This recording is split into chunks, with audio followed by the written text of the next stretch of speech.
Hey man, it's Kevin Smith and you're watching Flash Chat on WCCB Charlotte CW.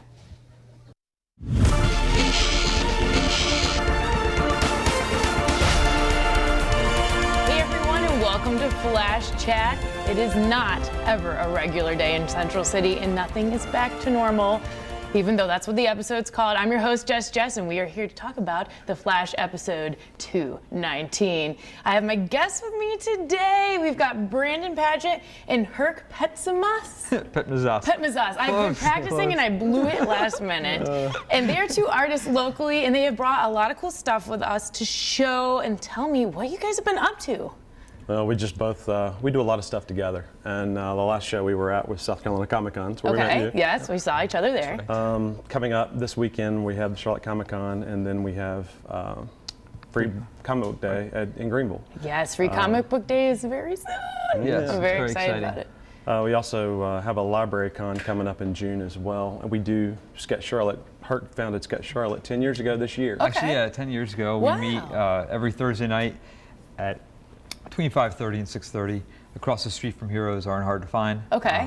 At the Showmars? Yeah. Yes. So, and it's kind of a local gathering of artists, writers, musicians. It's pretty cool, and it's just kind of a place we can all come and talk about art and draw and just have a good time. Yeah, and where can they find some of your art if they want to see it? Well, just about everything social media. I'm at Big Dog Studio with an S, two S's, BIGDOGSSTUDIO. Big Dog Studios. You see it right there. That was a mouthful. Look at that, what you drew. Oh, wow. These are very cool. Thank you. And so go to Big Dog Studio. Instagram, Twitter, Facebook, Tumblr. Life Aquatic. Good. I always love a Bill Murray reference. And where can we Actually, find did you? that with my buddy Henry. Yeah, really good stuff. Me, same as Brandon. I'm on Instagram, Tumblr, Twitter, Facebook. I think my Tumblr's just Petmezas, and that's also like my Instagram and Twitter and Tumblr account. Petmezas. I'm going to practice still. I'm going to keep saying it. And we need to say a special shout out to some people who are watching. Patty. Hi, Patty. And My mom. Hey, Mom's Mom. watching. Hey, Dad. And my kids. We have some similar friends. We have a mutual friend, Erica, so this is how we know each other. So we wanted to say hello. And keep watching this episode, because if you liked that Kevin Smith intro, we have more at the end of Flash Chat, a clip. We have a long interview with him, and I'm going to share a clip. We can't show all of it because he gives out some spoilers, which he was not supposed to do, but I don't think, he's Kevin Smith. I don't think he knew he was doing it. So his episode's coming up May 10th, and I'm just going to say, you should watch me on CW Fan Talk May 10th, 7 to 8 p.m., CWTV.com. I won't say why, but you should watch. So this episode is very big, and we first want to say, if you're a big fan of all the shows, join the Facebook fan group. I want to give a special shout-out thanks to Lance Osfricer and the Flash discussion group. They have like 10,000, 11,000 probably now, members, and lots of cool discussion on there. Theories you've not heard, you got to check them out. Join them. They're awesome. They have some really good theories about Zoom, and we spent a lot of time in Zoom's lair this episode. And let me ask this: can you have a lair if you're not evil? Not really. The Panthers have a lair, though. They do. We're in they're not evil. If you're opposing teams, they're evil. That's true. Exactly. But we obviously, this is Panthers town. So he was very, puts the lotion on its skin. What do you guys think of like creepy Hunter Zolomon in this episode? He's just a little. All right. Yes, I thought the whole episode was pretty intense, especially. Can we talk about the episode? Yeah. Right. That's If you haven't watched it, I don't know what you're doing watching this. Turn away now. Don't listen to me now. Spoil away. Yeah. That's sorry. right. Yes. Well, when he killed Killer Frost, I thought that was pretty intense. I guess I wasn't really expecting that was going to happen in this episode. Either. So. I know, because I don't know. You know that Killer Frost, and Fred Dowdle, who was on the last episode, we had a good point. All the cold characters talk the same. Like she sounded like a snark. Maybe there's a relation there.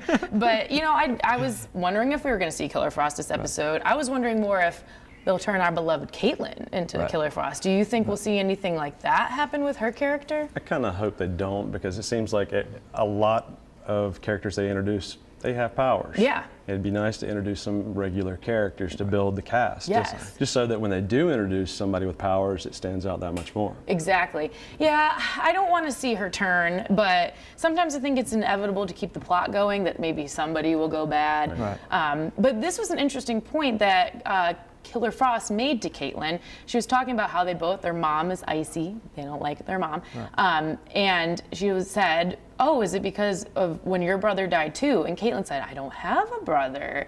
Now, what do you guys think about that? I thought maybe, I mean, they don't write these things into these scripts for no reason. They're not just like, oh, we need to fill it, so brother. What are your predictions for Caitlin's brother? Well, I don't know. I think that she may have had a brother here on our Earth as well, which probably caused her mom to be icy. Yeah. I don't know whether I believe like it's one of those adoption things or you just we don't know what's going on. But I do feel like I agree with you. They set it up for some reason. And I feel like, if not this season, definitely next season, somewhere down the line, it's going to pay off. Yes, I think so too. Do you have a similar opinion? It's kind of a breadcrumbs thing. I think they'll lead it down the road. I think it's obvious. I mean, you just don't mention it and not do something with it. But, exactly. I think if it turns out to be, he's the guy in the iron mask, I'm like, come on. I mean, they're broadcasting everything. But they're not that way. They're not that way, I know, it's never exactly who you think, but that is a good point. So we see the man in the iron mask again, and we still don't know who this poor guy is knocking away.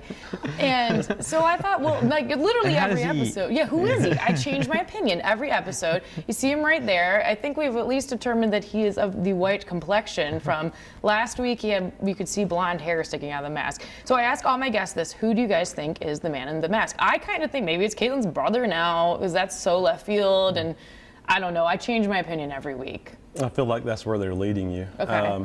Herc and I talked about this, and I'll let him explain. Actually, you go ahead, and then I'll follow. Well, I actually think it's going to be the real Jay. Okay. I do. I feel like, I don't know, something about just the whole situation, about how he took people's speed and things like that. And there is, technically, there's still a Jay out there. There is, and that's a great question. So, I don't know. So that's how I'm thinking it probably is going to be, but we'll see. I definitely think it's a speedster, and I think that would make it a lot more sense. And it would also justify, Zoom being not Jay. Yes. But there was a line he delivered last night about, who's the man in the mask, and he's like, oh, you wouldn't believe it if I told you. Yes, Right. I think it's Barry from the future. It could be, because I think this has just been fan art, but they have said they've made some fan art where Barry is blonde in some future Earth 3, something, either future Barry or another Earth. And we did see Barry Allen from Earth 2, but yeah, I still think that's a possibility. That would be really cool to see Grant Gustin like blonded out. Or I do think there's something to the whole thought of maybe it's the real Jake Garrick, because we haven't addressed where is that real guy? How is he able to take over this identity? Unless he's just making it up, which is weird. I don't know. A lot of questions, and they don't have that much longer to wrap it up, which means every episode until the end of the season is going to be very good. And you should watch the finale with us live at Heroes. Hard to find. It's going to be May 24th, a Tuesday night. Join us. It's going to be a lot of fun. But meanwhile, in Central City, things were not back to normal, even though I feel like the normal of Central City is like abnormal. And I like that, the opening montage where he's like mopily putting on his clothes like the rest of us. Although I do get ready kind of like the Flash. I have to go really quick because I wake up late. But so what do you think about seeing Barry in action without his powers this episode? It was kind of cool to see them still defeat the villain. Yeah, I think that it actually kind of accentuated the fact that really, he's still a hero regardless of his powers. Heroes in your heart. Right. And I did like that part, that he didn't just give up. Yes. And he still went after the villain, even regardless of the fact that he didn't have any powers. Yeah. And it was cool to see Grant Gustin. You just saw that clip there of him doing action-packed things without a suit on. It's cool. You don't ever see him do that a whole lot, so it was fun to see him. Did you guys like the villain of the week? I actually thought the episode outside of the Zoom stuff was really slow. Yes. It felt like if you're going to binge watch the season, you could leave this episode out, but they put so much in the lair, and they also they're feeding you. It's on down the line and stuff like that. But I was underwhelmed by the villain. I was underwhelmed by that plot line, but it was still fed the story. Well, yeah, it was kind of necessary to have somewhat of that plot line. I agree that the villain really didn't do a lot. Right. Yeah. However, it kind of sparked the fact that they're going to try another new experiment that hopefully will get powers back. Exactly. Yeah, and like the villains in these episodes, especially this far into the series, are all kind of just like plot points. Like they're just things to get the characters motivated to do more. But I did like the idea of the creepy lair. What does Cisco say? Like, why do villains always have the creepy layers? Because they're crazy. Like, and they did. I was like, oh man, how many like abandoned amusement parks and like toy shops are there in Vancouver where they're shooting? I mean, I think that's cool. It's cool to see that. I know, but you had a good point. So we see that Wells now, to get Barry his powers back, is going to have to recreate the particle accelerator explosion. And this isn't the same Wells. Right. So that's a whole thing to think about too. Definitely. Oh my goodness, what do you guys think about that? Well, I think the reason they're doing it isn't just to get Barry's powers. I think that Wally is going to wind up having his powers by end of season. Yes. At least that's what I'm thinking. Just because it would be neat to have Kid Flash on the show. Yeah. And I think that it would be just a great addition to the team, and probably even maybe Jesse Quick. Yeah. And it would be a one way in the comics. And at least in some of them, I think that the way that Wally gets his powers is like an accident involving chemicals and lightning. So this could kind of recreate if he's like trying to help Barry out or the Flash out and is in his, in his office, his crime lab. Something could happen there because that would be very reminiscent of the comics. And you made a good point about Jesse Quick. Do you think we'll see both of them, one of them? Who will get the powers? I believe Wally definitely will. Yeah. And it might be a struggle between him and Barry because, that relationship of, almost like stepbrothers. Yeah. There's contention there. And I think, the Flash did save him. And I think that might come back to that dynamic will be very unique if they both have powers or if Wally does and Barry doesn't. I know, can you imagine if it's very distinct possibility. That is true. I didn't really think about that. The next season could really possibly be Wally. It'll show his character. I mean, because he did not grow up with Joe like Wally did. Right. Or I'm sorry, like Barry did. I'm sorry. Wally is my Flash in the comic books. Yes, you're But Wally. now Barry in the TV show is fantastic. He does a great job. So I would be weird to see Grant Gustin not being that character, but that could really add a lot to the show. Right. But that's cool. If you're watching live, tweet me at JustWCCB if you think there's a possibility of possibly seeing just Wally as, oh man, that would be cool. Our only Sweetser as Wally. I don't know. How did you feel about Jesse Quick being part of Team Flash? I actually like her character a lot, and I was kind of happy that she came back because I kind of felt like she just ran away, and I don't know. It was almost like they were writing her off, but then she came back for this episode. I think she added a lot of, they kind of played her up being a bit of a genius, I guess. They did, yes. So I thought that was kind of neat for sure. So, and I think that they're definitely playing up the fact that she's going to possibly get speed powers. Yeah, I mean, and she's meant to. I think maybe the quick references are a little heavy-handed. Right. It's like, okay, we get it. And nobody's like, oh, we're a little just quick. I would be just slow or like disorganized. Or a little Jesse messy. Oh, that is actually a nickname my mom calls me. I'm not messy. But yeah, no, I think that she will eventually get powers, but maybe not. There might be too much to throw in, or maybe they're trying to really make us think it's gonna be Wally, and then it turns out to be Jesse, which could be a possibility too. So. They like to pull fast ones on us, pun intended. The trailer for next week looks excellent. Let's take a look at it. I left this city unprotected by giving up my powers to Zoom. I enabled him to rule this earth. Last thing we need is more metahumans. I need my powers back. How would you do that? By recreating the particle accelerator explosion. The last time he was in a coma for 9 months. I know what I'm doing. This could kill my son. I have to do this. The Flash, all new this Tuesday at 8/7 Central on the CW. So a lot of people are back. A lot of people are. Papa Allen is back. That's right. So are they doing that to make you, because there's so many people think he's in that mask. Right. So that was kind of like, I guess he's not, at least not that Earth. Right. Or is he his real dad? This is so many questions. Maybe it's Earth 2. With the 2 Earths, like anything is possible, and time travel, it's hard to really pinpoint anything down. This kind of references the whole Flashpoint thing, especially those scenes. We can't remember exactly the comic books, but look at Barry there. Right. We don't know if it works or not. I mean, what possibly could go wrong? We don't know. But it's going to be a really cool episode to see them try to get this happening in one episode. I mean, I would think it would take a little bit longer to build a particle accelerator, but that's just me. And we did see there is a glimpse of a villain from Earth 2, it appears, and from my research on the Twitter, it appears to be Rupture. Are you guys familiar with the bad guy named Rupture at all?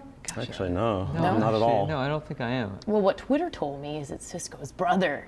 Remember his right. His goody brother? Right. Yeah, so that would be cool to see him back. It's cool to see characters come back. Definitely. And I wanted to bring this up, I forgot to mention it, the whole West Allen, the idea of Iris and Barry. There was a moment in this episode where she's definitely looking at him like, oh, here you see right there. And I mean, he's in a kind of a sour mood. He has none of his powers, but he does tell her kind of a nostalgic moment of the first time he had his powers. The first person he saved was her. What do you guys think about West Allen? Do you think it's going to happen this season?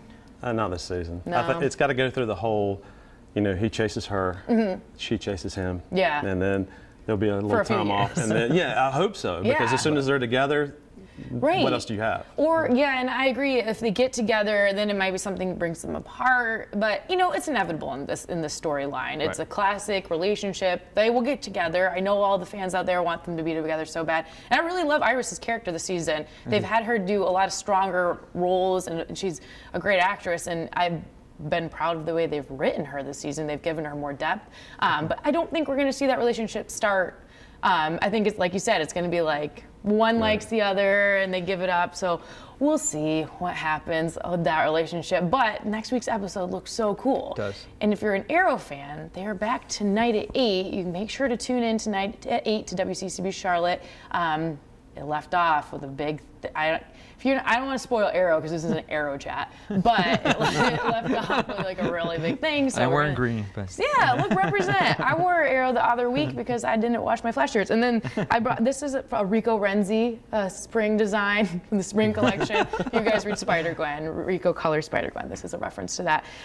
He is at Heroes Comic Book Store, and we have some cool events. Speaking of Heroes, first one we've got coming up is Bark in the Park. That's actually this Saturday. So if you've got a furry friend, or you just like to look at other people's furry friends, go up and see the street team at Bark in the Park at Rural Hill. They will be there. And then we have the Rain AIDS Walk is coming up May 7th. And then after that, we're going to go to Free Comic Book Day. So we'll be at the one up here. You guys will be in South Carolina.